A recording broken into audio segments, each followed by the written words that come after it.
बोलैले जितिया मैया ऐलान हो लाला बिहान बोलैले जितिया मैया ऐलान हो लाला जितिया मैया ऐलान मोरे आगन माया हो लाला जितिया मैया ऐलान मोरे आगन हो लाला जगजी जितिया मैया दुआरिया बीचे ऐलाना जगजी जितिया मैया दुआरिया बीचे ऐलाना बड़ा की गोतिनिया तन मारैया हो लाला बड़ा की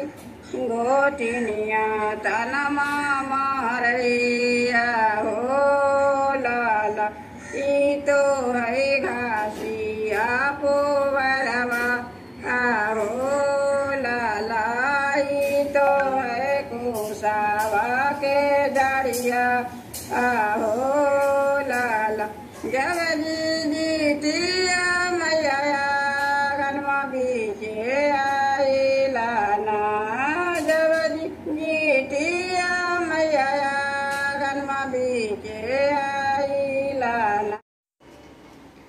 आज हम आप लोगों को बताएंगे जीवित पुत्रिका व्रत के बारे में, जिसको गांव में जितिया भी बोला जाता है। तो जैसे हम लोग बिहार से हैं तो बिहार में इसको जितिया बोलते हैं। तो जितिया पर्व आश्विन मास के अष्टमी को मनाया जाता है।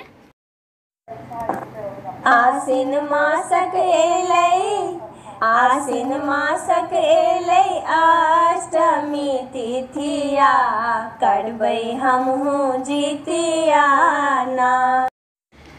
जैसा कि नाम से ही पता चल रहा है कि जीवित पुत्रिका यानी कि पुत्र की लंबी उम्र की कामना के लिए इस व्रत को मनाया जाता है। सप्तमी को नहाय खाए होता है। आज सप्तमी है तो आज नहाय खाए है।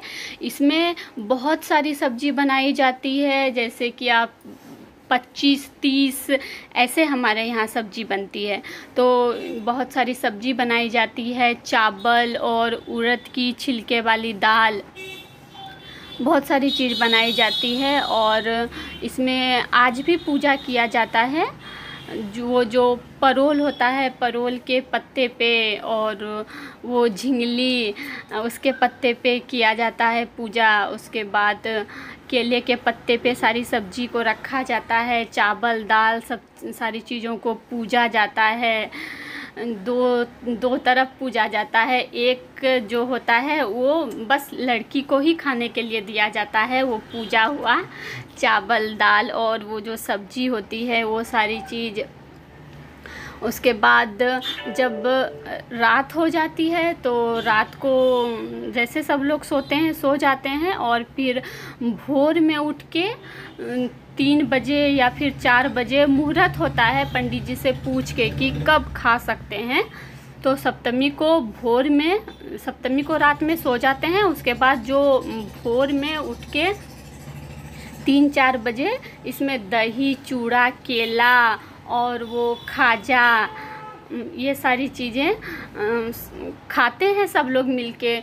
जो व्रत करती है वो भी खाती है और परिवार में सब लोग भी खाते हैं, जिससे कि ऐसा नहीं है कि सबको खाना ही है, लेकिन अच्छा लगता है जो व्रत करती है उसको कि सबको खिलाएं हम उठा के।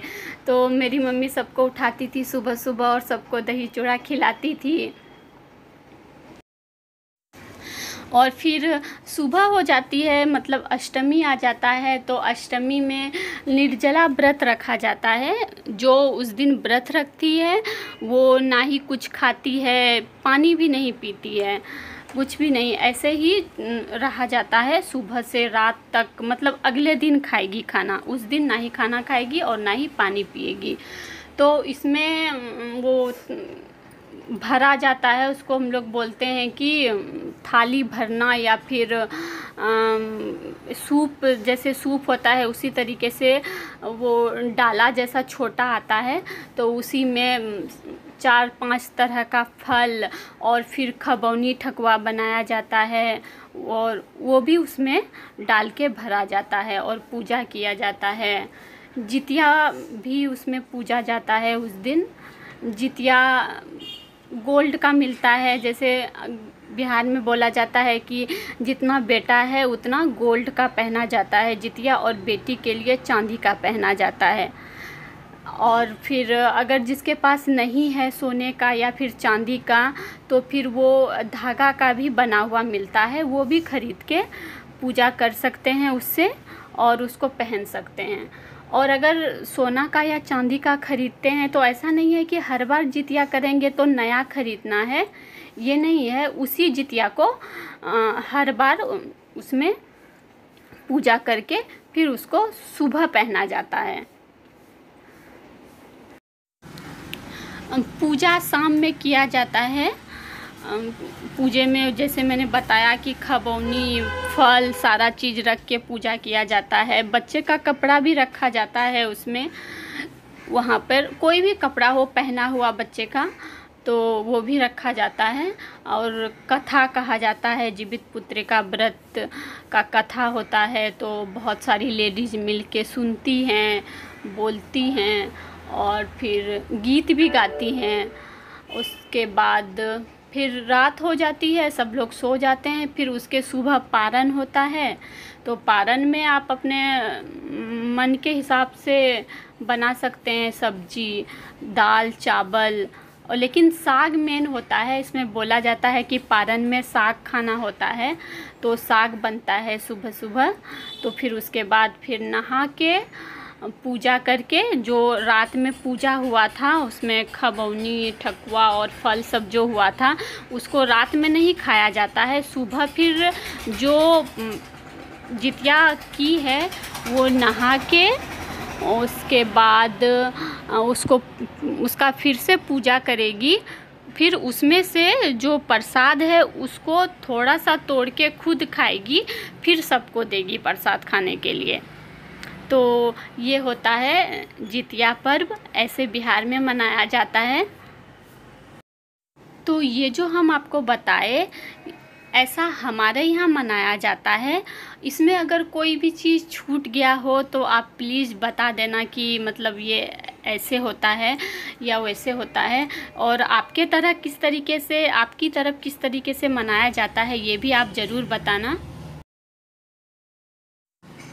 ये हम इसलिए बोल रहे हैं कि आजकल की जो पीढ़ी है वो भी इस चीज़ को करे, जो हमारी संस्कार है वो हमें भूलना नहीं चाहिए, इसको करना चाहिए।